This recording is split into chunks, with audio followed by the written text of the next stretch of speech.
Okay, start करते हैं biology. और बायोलॉजी में हम लोगों ने लास्ट लेक्चर में आरएनए के बारे में समझा था कि कितने टाइप के आरएनए होते हैं।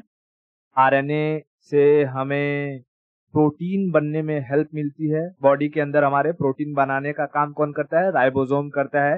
3 तरीके का आरएनए कौन से थे? MTR, messenger RNA, transfer RNA और राइबोसोमल आरएनए। उसके बाद हम लोगों ने समझा था कुछ कि जो प्रोसेसेस होते हैं, जैसे आरएनए से आरएनए बना देना क्या है? रिप्लिकेशन। आरएनए से डीएनए, रिवर्स ट्रांसक्रिप्शन। डीएनए से आरएनए, ट्रांसक्रिप्शन, है ना। उसके बाद आरएनए को अगर हम तोड़ेंगे तो हमें क्या मिलेगा? प्रोटीन। इस प्रोसेस को क्या कहा गया था?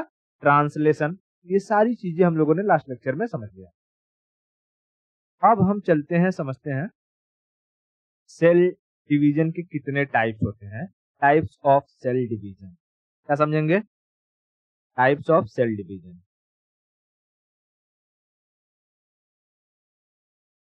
टाइप्स ऑफ सेल डिवीजन यानी कोशिका विभाजन के प्रकार। अब देखो, सेल डिवीजन 3 टाइप के होते हैं। कौन कौन से? एक होता है, उसे हम कहते हैं अमाइटोसिस। अमाइटोसिस हिंदी में से कहते हैं असूत्री। असूत्री। दूसरा होता है जिसे हम कहते हैं माइटोसिस। माइटोसिस इसको हम कहते हैं समसूत्री। समसूत्री। और तीसरा होता है मियोसिस। मियोसिस क्या होता है? मियोसिस। मियोसिस इसको हम कहते हैं अर्धसूत्री। अर्धसूत्री। अर्धसूत्री। तो बताओ सेल डिवीजन कितने टाइप के? 3 टाइप के। कौन कौन से? अमाइटोसिस, माइटोसिस, मियोसिस। अमाइटोसिस, माइटोसिस और मियोसिस। अमाइटोसिस, माइटोसिस और मियोसिस। अब समझते हैं हम एक एक करके। देखो, जो अमाइटोसिस होता है, इसमें ना सेल डिवीजन का कोई भी नियम कानून नहीं चलता है। इसमें अगर सेल डिवीजन होना शुरू हुआ तो ये अनकंट्रोल्ड होते रहेगा, होते रहेगा। हमें उससे रोकना पड़ता है, मतलब सेल डिवीजन ना हो इसके लिए हमें रोकना पड़ता है। तो बताओ, जैसे हमने पहले भी कई बार डिस्कशन किया कि अगर हमारे बॉडी के अंदर सेल डिवीजन अनकंट्रोल्ड हो जाए तो ये एक डिजीज बना देगा, है ना। तो वैसे ही अमाइटोसिस ऐसे जीवों में होता है जो अगर हमारे बॉडी के अंदर चले गए तो अनकंट्रोल्ड तरीके से इनका डिवीजन होता है और इनकी फोटोकॉपीज बनती जाती हैं, जिससे हमें डिजीज हो जाता है, जैसे कोरोना। तो हम कह सकते हैं अमाइटोसिस सेल डिवीजन ये प्रोकैरियोटिक सेल्स के अंदर होती है। इसके अंदर प्रोकैरियोटिक सेल्स के अंदर। प्रोकैरियोटिक यानी जो डेवलप्ड नहीं होते हैं, एकदम सूक्ष्म होते हैं। तो प्रोकैरियोटिक सेल्स कौन से होते हैं? हम हिंदी में क्या कहते हैं उसको? सूक्ष्म जीव ना। सूक्ष्म जीव। जैसे एग्जांपल के तौर पर अगर मैं बताऊं तो जितने भी वायरस हो गए, जैसे कोरोना लिख दूं, कोरोना वायरस, ये क्या है? एक तरीके का ये प्रोकैरियोटिक सेल है। इनके सेल डिवीजन में मैं दिखाता हूं। जैसे जो प्रोकैरियोटिक सेल्स होते हैं उनके अंदर बहुत ज्यादा स्ट्रक्चर तो होता नहीं है। एक न्यूक्लियस होता है, माइटोकॉन्ड्रिया होगा और राइबोसोम होगा, ठीक है। जैसे ये डीएनए किसके अंदर होगा? न्यूक्लियस के अंदर हो जाएगा। राइबोसोम होगा जो उसको प्रोटीन बनाएगा, और एक माइटोकॉन्ड्रिया होगा जो उसको एनर्जी प्रोवाइड करेगा, ठीक है। तो मैं इसको ऐसे समझाता हूँ कि मान लो ये है सेल, इसके अंदर क्या है? न्यूक्लियस, एक हो गया माइटोकॉन्ड्रिया और एक हो गया राइबोसोम। राइबोसोम प्रोटीन बनाएगा, माइटोकॉन्ड्रिया एनर्जी प्रोडक्शन, और न्यूक्लियस उसके अंदर भरा होगा इसका मटेरियल, डीएनए या आरएनए। मोस्टली क्या होता है? आरएनए होता है, मोस्टली आरएनए। राइबोसोम कौन से टाइप का होता है? तो 70s का होता है, ठीक है, 70s का होता है। अच्छा, अब ये जब हमारे बॉडी के अंदर जाता है तो इतनी तेजी से इसमें सेल डिवीजन होता है, मतलब इसका ही कॉपी बन जाता है, रिप्लिकेशन, इसको हम क्या कहते हैं, रिप्लिकेशन। इतनी तेजी से इसका कॉपी बनता है कि अगर हम दवाई न खाएं तो ये पूरे के पूरे हमारे बॉडी को कैप्चर कर लेगा और हमारी मौत हो जाएगी। कोरोना में वैसे भी कितने लोगों की मौत हुई थी। तो वैसे ही ये जो अमाइटोसिस सेल डिवीजन देखा जाता है, ये कहाँ देखा जाएगा, ये देखा जाएगा प्रोकैरियोटिक सेल्स के अंदर, प्रोकैरियोटिक सेल्स के अंदर। इसमें क्या होता है कि जो पेरेंट सेल होता है, एक पेरेंट सेल तो हम कहेंगे पेरेंट सेल, अब यही आगे जाकर के हचक पचक जाएगा, ठीक है, जैसे बीच से क्या हो जाएगा, हचक पचक जाएगा और फिर ये दो भागों में डिवाइड हो जाएगा, दो भागों में डिवाइड हो जाएगा, समझ में। तो जो डिवाइड होता है उसको हम कहते हैं daughter cell, DAUGHTER, daughter cell, बात समझ में, डॉटर सेल। तो बताओ, अमाइटोसिस यानी असूत्री, असूत्री मतलब जिसमें कोई भी सूत्र न हो, सूत्र मतलब नियम कानून, नियम कानून, ये अनकंट्रोल्ड तरीके से होता है, ठीक है, अनकंट्रोल्ड तरीके से होता है कोरोना, अनकंट्रोल्ड तरीके से होता है, बात समझ में आई। इसमें क्या होता है, एक पेरेंट सेल दो डॉटर सेल में कन्वर्ट हो जाती है, दो डॉटर सेल में कन्वर्ट हो जाती है। इतना क्लियर हो गया, बहुत बढ़िया। अब हम चलते हैं, समझते हैं माइटोसिस के ऊपर। अब देखो, जो माइटोसिस है, माइटोसिस यानी समसूत्री, तो इसमें समान सूत्र लगेगा, समान सूत्र, समसूत्री मतलब समान सूत्र, यानी अगर 4 सेल हैं और 4 सेल डैमेज हो गए हैं, ठीक है, जैसे हमारी बॉडी में, ये मेजरली कहाँ देखा जाता है, एनिमल्स के अंदर देखा जाता है ना। मैं लिखता हूं पहले, माइटोसिस, माइटोसिस मतलब समसूत्री, ठीक है, समान सूत्र लगेगा, इसमें समान सूत्र लगेगा। ये कहाँ होगा, जैसे एनिमल सेल, एनिमल सेल। अब इसको मैं समझाता हूं, जैसे मान लो ये है मिस्टर रॉबिन, ठीक है, और इनके मुंह पर किसी ने मार दिया मुक्का, ठीक है, मुंह पर, और इनका जो नाक था, नाक टूट गया, और नाक के हम समझते, मान के चलते हैं कि भाई इनके 10 सेल क्या हो गए, डैमेज हो गए, डैमेज हो गए। तो इस 10 सेल की जगह पर 10 सेल ही क्या होंगे, रीजनरेट होंगे, 10 सेल ही रीजनरेट होंगे, रीजनरेट होंगे। तो ऐसी सेल डिवीजन को हम क्या कहते हैं, माइटोसिस। अगर 10 से एक भी ज्यादा हो गया, तब उनके नाक की जगह, जैसे इनका ये नाक है, नाक के ऊपर कोई ना कोई ऐसे इल्ला तिल्ला निकल आएगा, कोई एक एक्स्ट्रा ऑर्गन निकल आएगा। तो हम देखते हैं ना, कभी कभी लोगों के चेहरे पर तिल्ला निकल आता है, इल्ला निकल आता है, तो उसको लोग पूरे देते हैं, काटते हैं, चूना लगाते हैं, है ना। वो क्या रहता है, एक्स्ट्रा सेल डिवीजन होता है, एक्स्ट्रा सेल डिवीजन होता है, एक्स्ट्रा सेल डिवीजन होता है। तो माइटोसिस कहाँ होता है, पहले ये समझ में आया, एनिमल सेल्स के अंदर होता है, ठीक है, माइटोसिस एनिमल सेल्स के अंदर होता है। अब देखो, ये जो समसूत्री विभाजन, एनिमल सेल, हम भी क्या है, हम भी जानवरों की कैटेगरी में ही आते हैं। तो ये जो माइटोसिस है, ये सबसे तेजी से होता है ना बच्चों में, बच्चों में, ठीक है, फास्टेस्ट इसमें होता है, फास्टेस्ट, तो ये चिल्ड्रंस में, चिल्ड्रंस में। इसलिए देखोगे कि जो बच्चों का अगर गिर जाते हैं कहीं पर, उनका हाथ पैर टूट जाता है, तो उनकी हड्डियां बहुत तेजी से जुड़ जाती हैं, ठीक है, उनकी हड्डियां बहुत तेजी से जुड़ जाती हैं।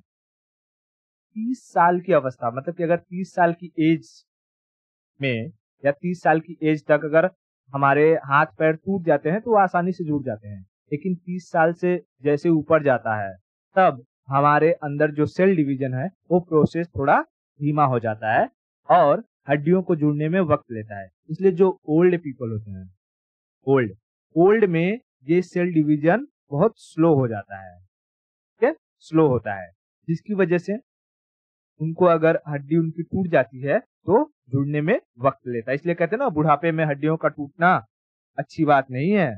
समझ में आया क्या? ओके, ठीक है।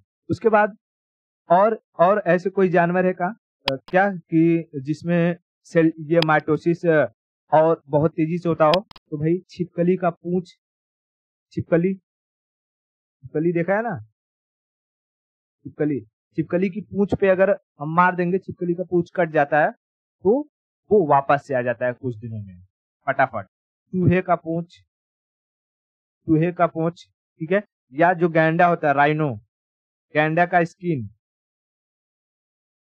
गैंडे का स्किन, उस पर अगर तुम चाकू मार दोगे, चाकू से काट दोगे तो वो क्या हो जाए, बहुत तेजी से रिकवर कर जाता है। तो छिपकली की पूंछ हो गई, या चूहे की पूंछ हो गई, या गैंडे का स्किन हो गया, इन सब में जो माइटोसिस सेल डिवीजन है, सेल डिवीजन कौन से टाइप का होता है? इसमें माइटोसिस, और ये बहुत तेजी से होता है, फास्ट होता है, ठीक है, फास्ट होता है, फास्ट होता है। इतना क्लियर है? ओके। अगर यही माइटोसिस सेल डिवीजन अनकंट्रोल्ड हो जाए तब, अगर ये अनकंट्रोल्ड हो गया, अनकंट्रोल्ड, अनकंट्रोल्ड, तब ये कैंसर का रूप ले लेगा। मैंने बताया ना, अनकंट्रोल्ड हो जाएगा मतलब क्या कि भाई तुम्हें जरूरत थी 10 सेल की ही, अब वहां 1000 सेल, 2000 सेल, 4000 सेल बने जा रहे हैं, बने जा रहे हैं, बने जा रहे हैं, यानी तुम्हारा न्यूक्लियस पागल हो चुका है। तब वैसी जगह पर क्या हो जाएगा, तुम्हारे एक नाक की जगह 2 नाक निकल आएगा, और फिर उसको ऑपरेशन करके निकलवाना पड़ेगा, ठीक है। ऑपरेशन से भी नहीं ठीक हो रहा है, धीरे धीरे धीरे धीरे, तब उसके लिए अगर वो कैंसर का फॉर्म ले लिया है, तब उसके सेल्स को हमें मारना पड़ेगा। तो हम गामा किरणों के जरिए उसको हम डिस्ट्रॉय करने की कोशिश करते हैं, ठीक है। तो अनकंट्रोल तरीके से होगा तो क्या हो जाएगा, कैंसर हो जाएगा। सबसे तेजी से सेल डिवीजन किसमें? बच्चों में, छिपकली के पोंछ, चूहे के पोंछ, गैंडे के स्किन्स में, और बूढ़ों में क्या होता है, स्लो होता है, ठीक है, बूढ़ों में स्लो होता है। अब हम समझते हैं कि ये जो सेल डिवीजन होता है माइटोसिस, इसका प्रोसेस क्या है, क्या प्रोसेस, प्रोसेस प्रक्रिया क्या है? तो पहले इसको समझने से पहले एक चीज समझ लो, जैसे हमारा जो सेल होता है, सेल, इसके अंदर बहुत सारी स्ट्रक्चर्स होती हैं। कौन कौन सी? जैसे एक होगा nucleus, Golgi body, mitochondria, centrosome, ठीक है, लाइसोसोम। उसके बाद इसके अंदर प्रोटोप्लाज्म हो जाता है, प्रोटोप्लाज्म, राइबोसोम, है ना, ये सारी की सारी चीजें इसमें भरी होती है। और न्यूक्लियस के अंदर हमें क्या देखने को मिल जाएगा? न्यूक्लियस के अंदर हमें देखने को मिल जाएगा क्रोमोसोम, क्रोमोसोम। तो सोचो, जब ऐसा ही एक दूसरा सेल बनेगा तो उसके अंदर भी ये सारी की सारी चीजें होनी चाहिए कि नहीं? Nucleus, Golgi body, mitochondria, centrosome, lysosome, है ना, ये सारी की सारी चीजें होनी चाहिए। तब कैसे होगा ये होने के लिए, ये जो सारी की सारी चीजें हैं, ये अगर इक्वली डिवाइड हो जाए, इक्वली डिवाइड हो जाए, तभी दूसरे सेल के अंदर आ सकती है। तो देखते हैं कि ये कितने स्टेजेस में ये होता है। मैं क्या करूंगा, इसमें गोल्गी बॉडी, माइटोकॉन्ड्रिया, सेंट्रोसोम या लाइसोसोम को नहीं लूंगा, सिर्फ न्यूक्लियस और क्रोमोसोम को पकड़ूंगा, ठीक है, न्यूक्लियस और क्रोमोसोम को। तो पहले हम समझ लेते हैं कि इस सेल डिवीजन के कितने जो फेजेस होते हैं, प्रोसेस के कितने फेजेस होते हैं, फेजेस। देखो, इसके कुल 5 फेज होते हैं। पहले क्या होता है, पहले फेज को हम कहते हैं इंटरफेज, इंटरफेज। उसके बाद आता है प्रोफेज, प्रोफेज। फिर आता है मेटाफेज, मेटाफेज। फिर आएगा एनाफेज, एनाफेज। और उसके बाद आएगा टेलोफेज, टेलोफेज। तो बताओ, माइटोसिस सेल डिवीजन में कुल कितने फेजेस होते हैं? 5 फेजेस। कितने? 5 फेजेस, 5 फेजेस। कौन कौन से? Interphase, prophase, metaphase, anaphase, telophase, interphase, prophase, metaphase, anaphase, telophase. ठीक है, टेलोफेज। अच्छा, अब एक बात याद रखो, जब मैंने कहा कि भाई ये जो न्यूक्लियस है, न्यूक्लियस दो भाग में डिवाइड हो जाए या लाइसोसोम दो भाग में डिवाइड हो जाए, तो डिवाइड करने के लिए ना इसके ऊपर एक तरीके की रस्सी आ जाती है। रस्सी को हम यहां पर कहते हैं स्पिंडल फाइबर। क्या कहते हैं? Spindle fibre. स्पिंडल फाइबर, ठीक है, स्पिंडल फाइबर क्या आ जाता है? Spindle fibre, spindle fibre. अच्छा, इसको समझने के लिए यूं समझो कि जैसे कोई खरबूजा हो, जब वो छोटा सा ही हो, एक्सपेरिमेंट करके देख लेना अगर देखना हो, कोई खरबूजा हो, छोटा सा खरबूजा हो, तरबूज हो, समझते ना, वाटरमेलन। हाँ, तो जब वो छोटा हो ना, तभी एक काम करो, उसको पतले धागे से बांध दो कस के, और वैसे ही छोड़ दो। तो देखोगे जैसे जैसे वो खरबूजा बड़ा होने लगेगा, वो बीच से पचकना शुरू हो जाएगा, पचकना शुरू हो जाएगा, पचकना शुरू हो जाएगा। और जहां पर तुमने धागे से बांधा रहेगा, उसके ऊपर और नीचे, ऊपर और नीचे दो इक्वल डिस्ट्रीब्यूशन में वो खरबूजा हमें दिखाई देने लगेगा। समझ में आ रहा है? इक्वल डिस्ट्रीब्यूशन में वो खरबूजा हमें दिखाई देने लगेगा। इतना क्लियर है? Just give me a second. Okay, एक मिनट।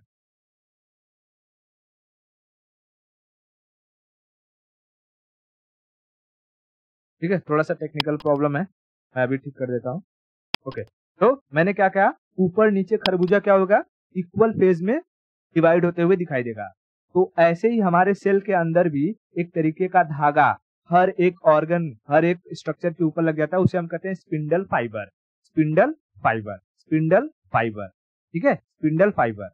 अब समझते हैं, मान लो कि पहले कोई सेल है, सेल, और सेल के अंदर क्या है? न्यूक्लियस। और न्यूक्लियस में क्या है? ये क्रोमोसोम। न्यूक्लियस के अंदर है क्रोमोसोम। अब न्यूक्लियस और मतलब पूरे सेल को क्या होना है? डिवाइड होना है। ठीक है, सेल को डिवाइड होना है। तो पहले क्या होगा?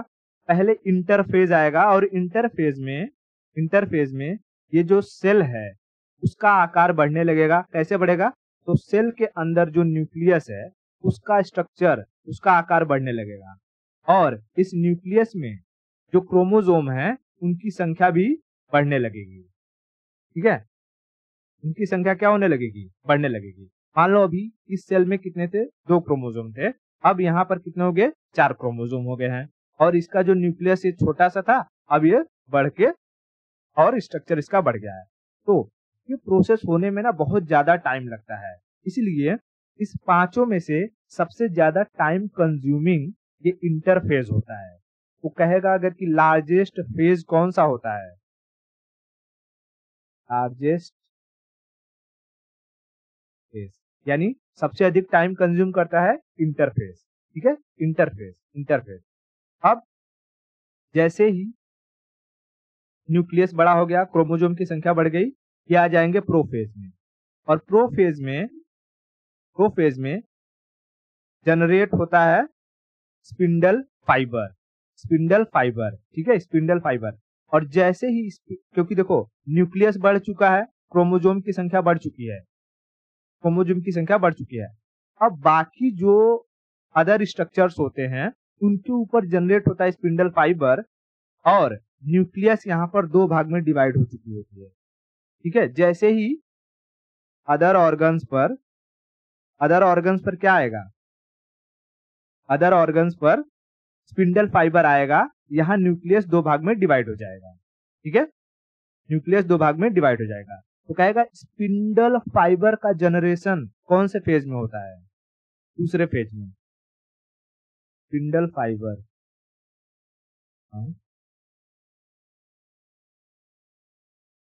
Spindle fibre generation. और क्या होता है? डिवीजन ऑफ न्यूक्लियस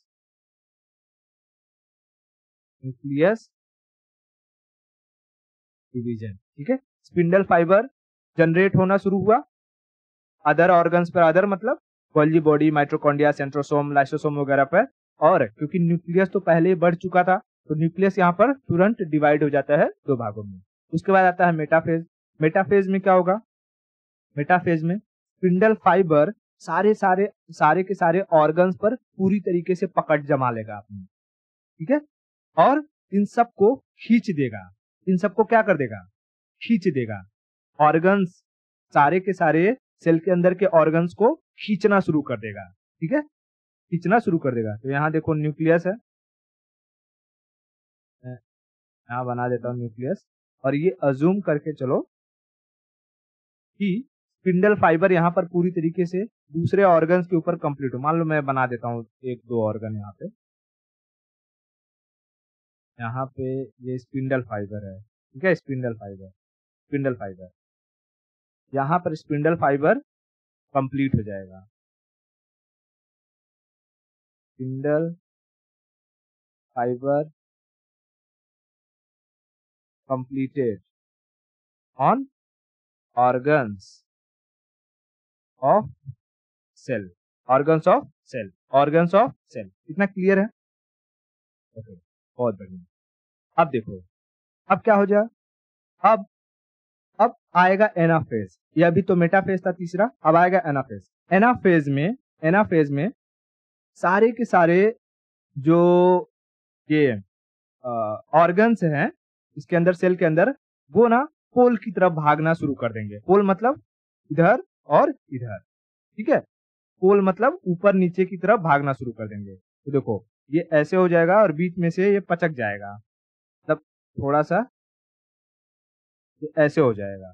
और यहाँ पर न्यूक्लियस तो है ही, और ये भी ऐसे हो जाएंगे, ठीक है। पूरी तरीके से स्पिंडल फाइबर अब इन्हें तोड़ने वाला है, ठीक है। तो यहां पर हो जाएगा organs at equator, organs at equator. Organ सारे कहां की तरफ चले जाएंगे? इक्वेटर की तरफ। एंड जो सेल होगा वो पिंचेस इन द मिडल, मतलब बीच में से पचक जाएगा। पिंचेस इन मिडल, कौन? सेल बीच में से पिचक जाएगा। और आएगा टीलियोफेज।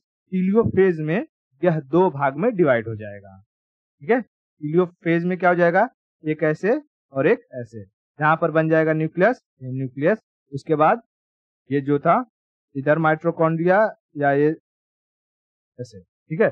दो मैं इधर भी बना के रख देता हूँ। पहले यहाँ पर दो था, उसके बाद यहाँ पर जनरेट होगा, ठीक है, यहाँ पे जनरेट होगा थोड़ा थोड़ा। उसके बाद यहाँ कंप्लीट हो जाएगा और इसमें खींच देगा और यहाँ पे ये अलग हो जाएंगे। तो हमें जैसे यहाँ पर दिखाई दे रहा है वैसे ही स्ट्रक्चर हमें देखने को मिल जाएगा। हमारा एक सेल दो भाग में, दो सेल में, दो सिमिलर सेल में डिवाइड हो जाता है, ठीक है। मतलब जितना डैमेज हुआ रहता है उतने ही सेल्स जनरेट हो जाते हैं। तो ये सेल जनरेशन का एक प्रोसेस मैं समझा रहा हूँ कि किस किस तरीके से इसमें माइटोसिस में सेल डिवाइड होता है। पहला फेज क्या होता है? इंटरफेज, दूसरा प्रोफेज, तीसरा मेटाफेज, चौथा एनाफेज और पांचवा टीलियोफेज। कहेगा सबसे बड़ा फेज कौन सा होता है? तो इंटरफेज। स्टडी के लिए सबसे इंपॉर्टेंट फेज कौन सा होता है? तो होता है मेटाफेज। क्योंकि मेटाफेज में अगर हम देखते हैं तो यहाँ पर स्पिंडल फाइबर कंप्लीट हो चुका है पूरी सारे के सारे ऑर्गन्स के ऊपर, और हमारा जो न्यूक्लियस है वो ऑलरेडी डिवाइड हो चुका है। तो स्टडी के लिए सबसे इंपॉर्टेंट होता है मेटाफेज, ठीक है, सबसे इंपॉर्टेंट मेटाफेज। और बीच में से यहाँ तो कुछ होता नहीं, बस बीच में से पिचक जाता है, ये होता है एनाफेज, सबसे स्मॉलेस्ट फेज।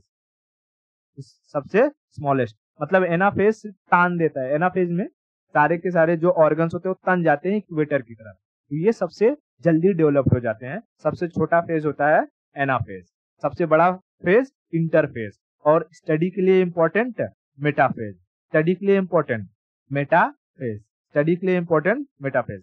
और कौन से फेज में सेल डिवाइड हो जाते हैं? तो लास्ट वाले टेलोफेज में, टेलोफेज में। समझ में आया? बताओ, सेल के अंदर जो ऑर्गन्स होते हैं उनको डिवाइड करने का काम कौन करता है? Spindle fibre. Spindle fibre, spindle fibre, spindle fibre. Spindle fibre generate होना शुरू होता है कौन से फेज में? प्रोफेज में। प्रोफेज में कंप्लीट हो जाता है मेटाफेज में। मेटाफेज में, मेटाफेज में। इतना क्लियर हो गया? तो माइटोसिस में किस तरीके से सेल डिवीजन होता है ये कंफर्म हो गया पूरा? कोई दिक्कत? ओके। अब हम चलते हैं मियोसिस। देखो मियोसिस का क्या मतलब है? मियोसिस मतलब अर्धसूत्री ना।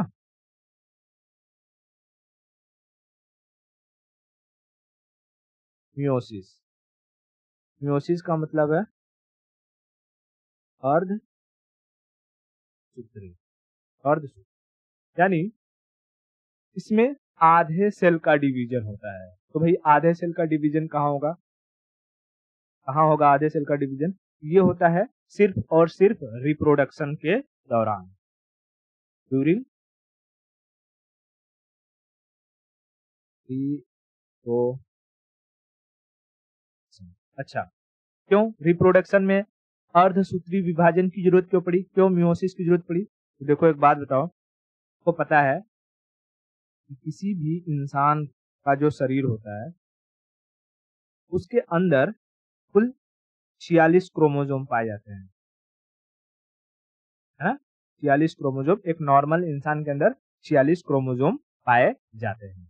अच्छा, अब अगर मैं कहूं कि जैसे यहाँ पर है मिस्टर रॉबिन और ये हैं की पत्नी, ठीक है? अब जब 46 क्रोमोसोम तो रॉबिन के भी अंदर है और 46 क्रोमोसोम राधा के अंदर भी है, और जब इनके बच्चे होंगे तो बताओ सेक्सुअल ट्रांसमिशन या इंटरकोर्स के दौरान अगर 46 क्रोमोसोम इनके में से भी जाए और 46 क्रोमोसोम इनके में से भी जाए तो बताओ भाई टोटल मिला करके कितने क्रोमोसोम हो जाएंगे? 92 क्रोमोसोम। तो इनका जो बच्चा वो बच्चा की तरह पैदा होगा क्या? क्योंकि क्रोमोसोम ही हमारे जेनेटिक मटेरियल को स्टोर करते हैं। क्रोमोसोम के अंदर क्या होता है? हमारा जेनेटिक इंफॉर्मेशन। इंफॉर्मेशन मैंने पढ़ाया है पूरा भाई। जेनेटिक इंफॉर्मेशन मतलब क्या कि एक इंसान के अंदर क्या क्या चीजें होनी चाहिए? एक सर होना चाहिए, दो आंख होनी चाहिए, नाक होनी चाहिए, मुंह होना चाहिए, दो हाथ होना चाहिए, दो पैर होना चाहिए, किडनी होनी चाहिए, लीवर होना चाहिए, लंग्स होना चाहिए। ये सारा का सारा इंफॉर्मेशन इसी क्रोमोसोम्स के अंदर होता है और यही सारे क्रोमोसोम मिल करके सारे बॉडी का निर्माण करते हैं। फिर कोई लड़का है या लड़की है, इसका भी एक निर्धारण करने वाला क्रोमोसोम होता है।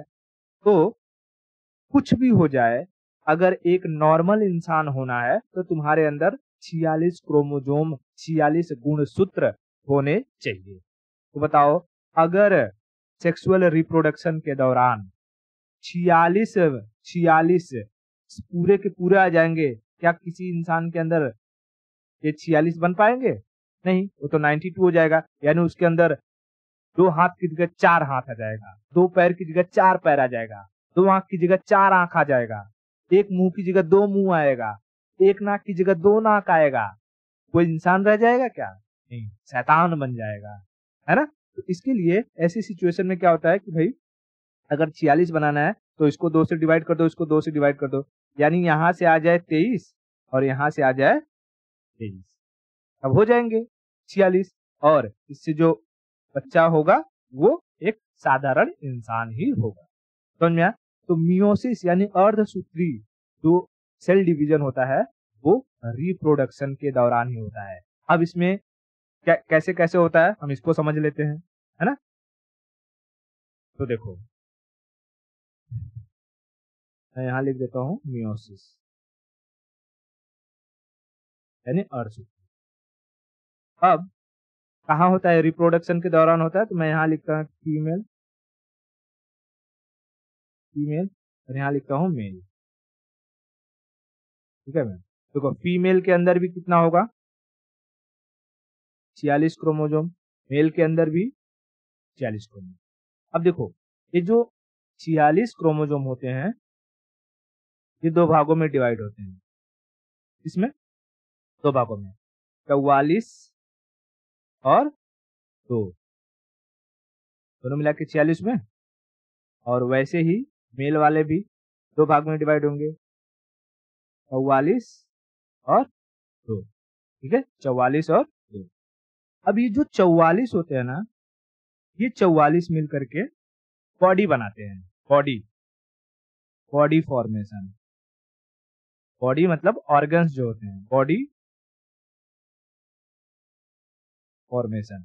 और ये जो 2 होते हैं, ये जेंडर डिसाइड करते हैं, जेंडर डिसीजन। ठीक है, जेंडर डिसीजन। तो जो बॉडी बनाते हैं उन्हें हम कहते हैं ऑटोसोम।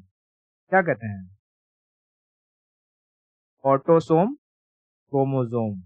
और जो जेंडर डिसाइड करते हैं उन्हें हम कहते हैं ऑलोसोम। इतना क्लियर है? तो भाई इसमें भी होगा, इसमें 44 क्या कहलाएगा? ऑटोसोम। और ये जो 2 रहेगा उसे हम ऑलोसोम।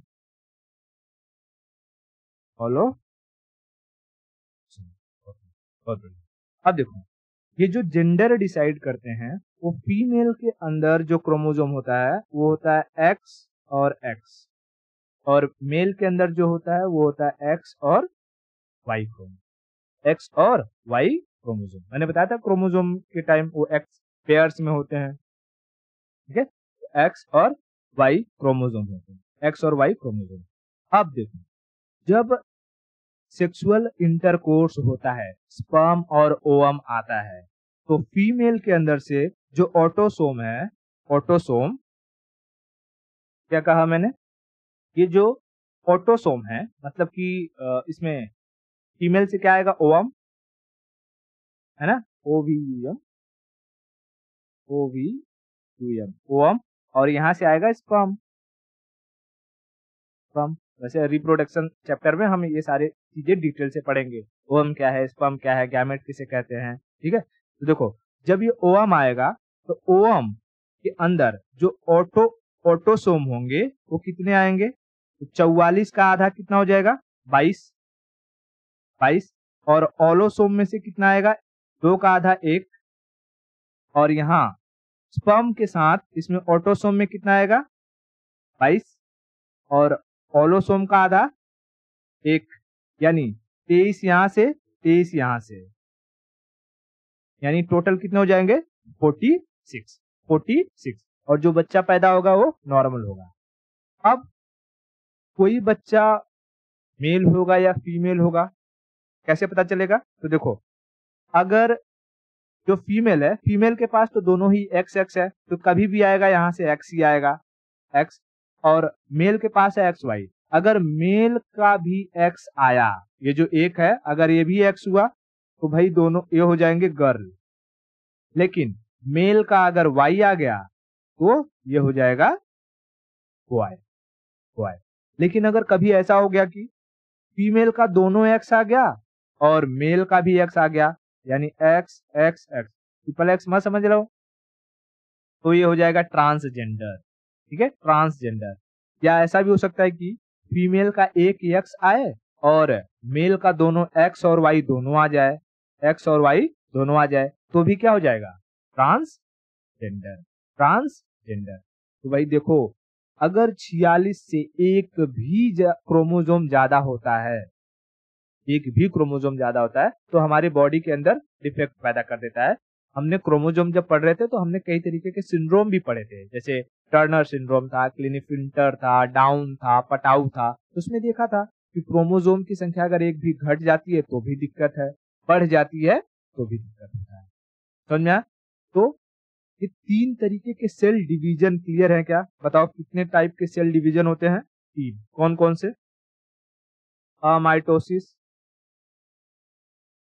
माइटोसिस, दूसरा माइटोसिस, माइटोसिस, और तीसरा मियोसिस, मियोसिस। बताओ, अमाइटोसिस कहाँ होता है? तो प्रोकैरियोटिक सेल्स के अंदर। तो कैरियोटिक सेल्स के अंदर, माइटोसिस तो एनिमल सेल के अंदर, एनिमल सेल के अंदर, और मियोसिस ये रिप्रोडक्शन के दौरान, ठीक है। ये सारा चीज क्लियर हुआ।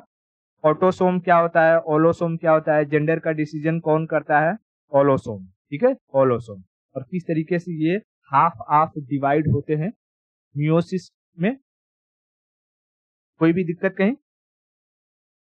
ठीक है, तो आज के लिए इतना रखते हैं और बाकी की स्टोरी हम नेक्स्ट लेक्चर में देखते हैं।